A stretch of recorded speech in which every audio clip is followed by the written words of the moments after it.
Welcome to the Fearfully and Wonderfully Me podcast, a podcast designed to help you increase your influence, develop your leadership, and maximize your results.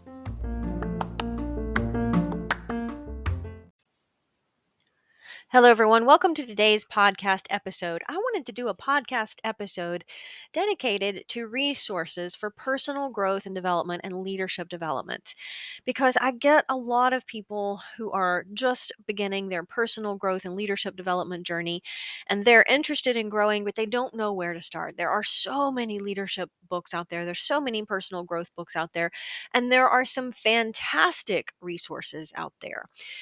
But it's also some confusing resources out there, and that's for two reasons. Number one, I think a lot of authors maybe don't understand the fundamentals enough to be able to explain it clearly. Who is it? I think it's Einstein who said if you cannot explain something very simply, then you don't understand it well enough. And that's kind of the concept that I think applies to a lot of authors who maybe could say things in a more efficient or more effective or just downright easier to understand way that's not so vague or theoretical.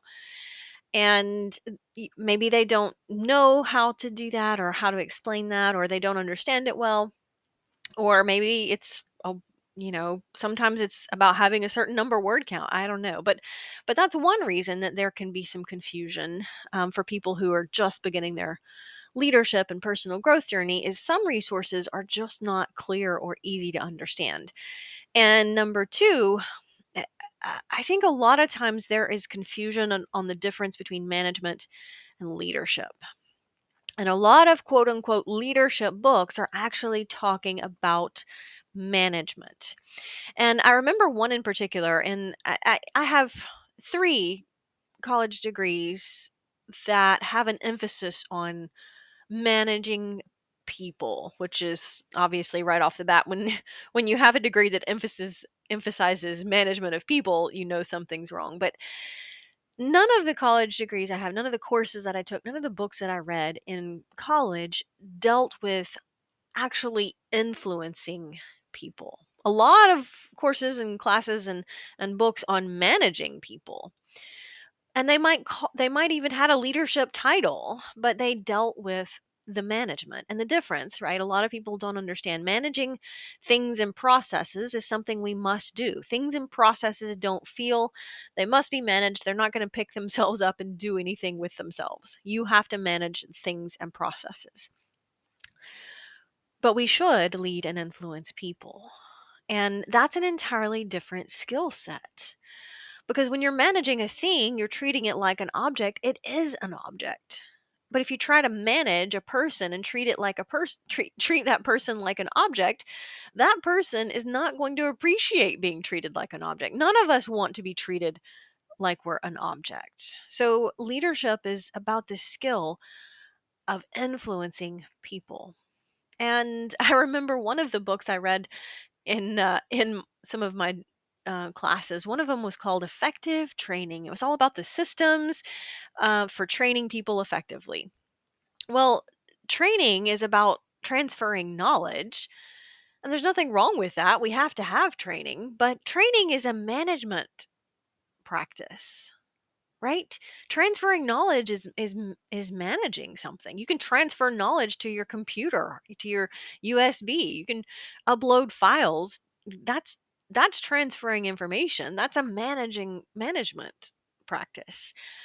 But being able to help someone think for themselves and make decisions at a high level and grow and develop as an individual, that's a leadership principle. And that's different than just effective training. Now, don't get me wrong, we do need management, we do need effective training, but that's not leadership. Effective training isn't leadership, it's management. So a lot of times there's confusion though. A lot of leadership quote unquote books will say they are about leadership and they'll talk about leadership, but they're really talking about management practices instead of leadership principles. And that's one reason that some people just get confused, particularly when they're early in their leadership journey. So, back to the whole point for this podcast is I do get questions on how do I start my growth journey? What are the good resources you recommend?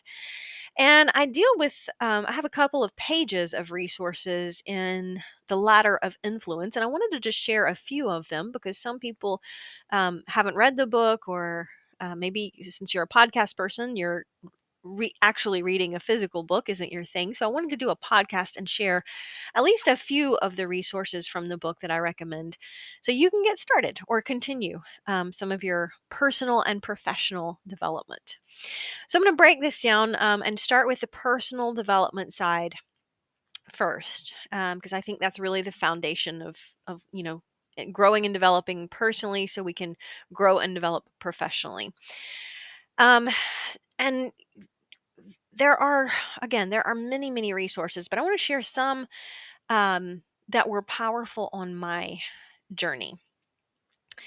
And I think Mac and I both agree. One of the first books I have to talk about in terms of personal development is The 7 Habits of Highly Effective People by Stephen R. Covey. And it's one of those books that you do have to like sit down and really reflect on and dig into and read. It's not a quick read, it's not a simple read, but there are some really powerful principles in that book when you apply them, right? Just reading the book is not going to change your life. You have to apply the principles. And Dr. Covey's son actually um, produced a 7 Habits of Highly Effective Teens book that has the same habits, and it's a much easier format. I really like the teens book better personally because it's easier to read, it's easier to understand.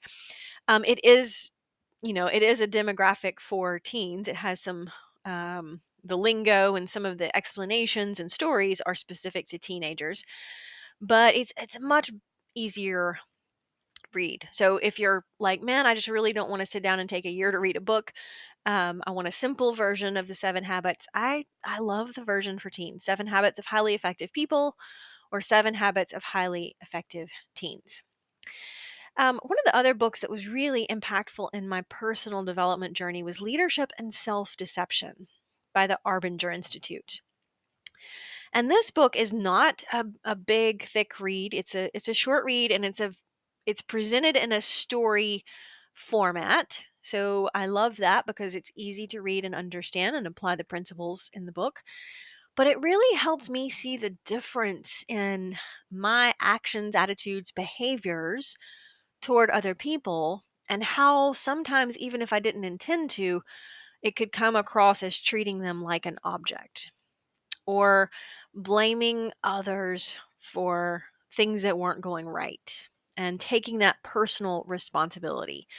And the biggest blind spot for all of us as people, as leaders, is the one between us and the mirror, right? So, Leadership and Self-Deception by the Arbinger Institute is phenomenal book at helping us understand, number one, where the biggest blind spot is, the self-deception piece, and how do we overcome that. And it talks about a couple of different mindsets that can hold us back, and one of them is the better than box. I love that, the better than box. In other words, if we have that mindset, we're sitting in a box where we think we are better than everybody else, and that, you can't hide it, right? If you have that mindset and that attitude, that's going to translate out into your actions and attitudes and interactions with other people.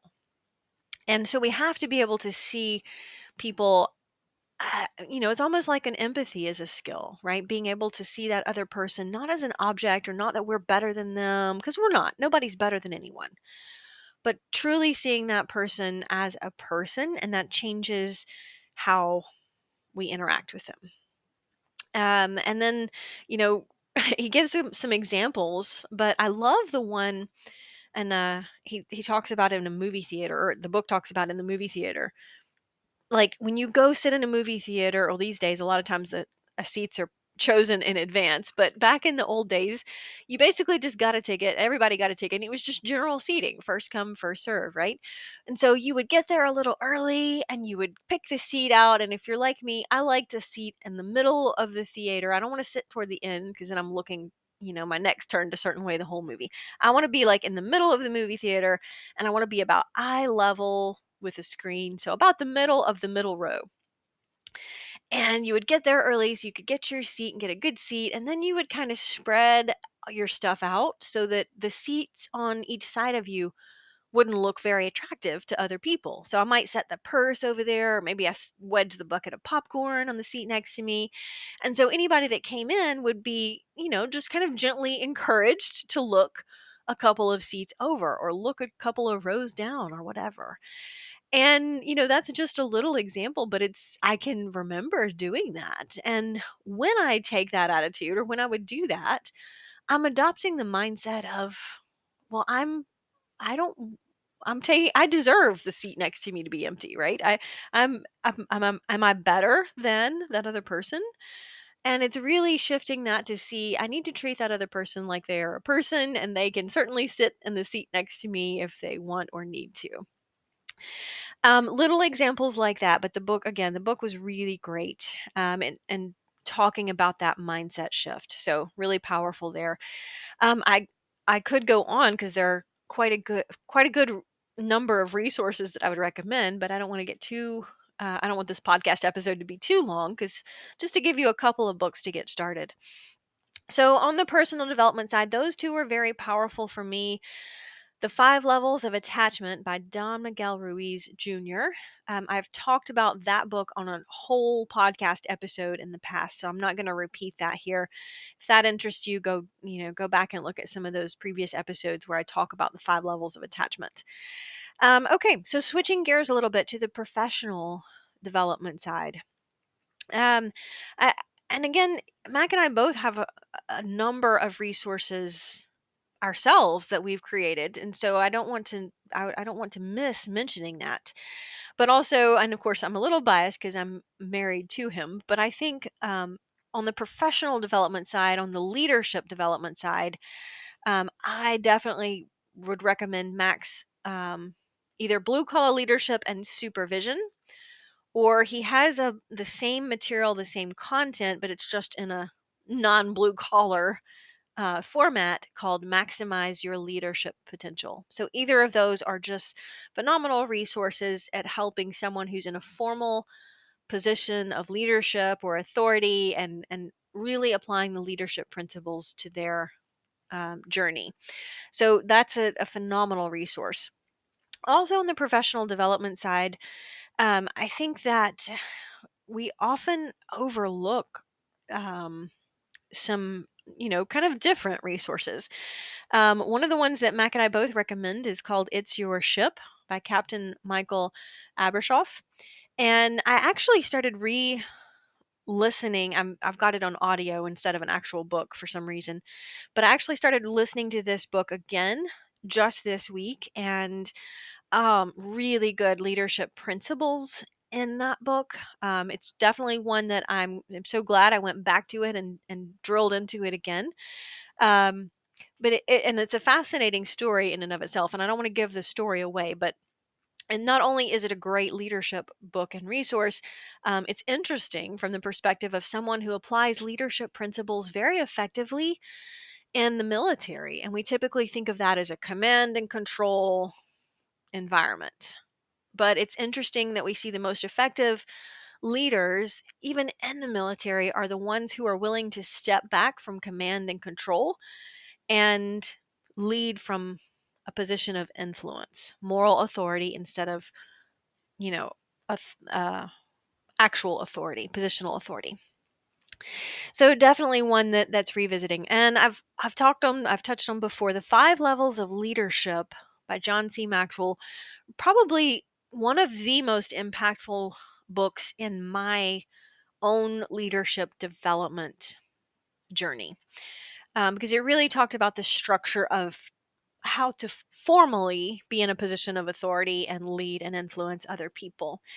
So definitely a very helpful book. And the last one I wanted to touch on before I wrap this up, Mac and I co-wrote a book called Change Happens: Leading Yourself and Others Through Change.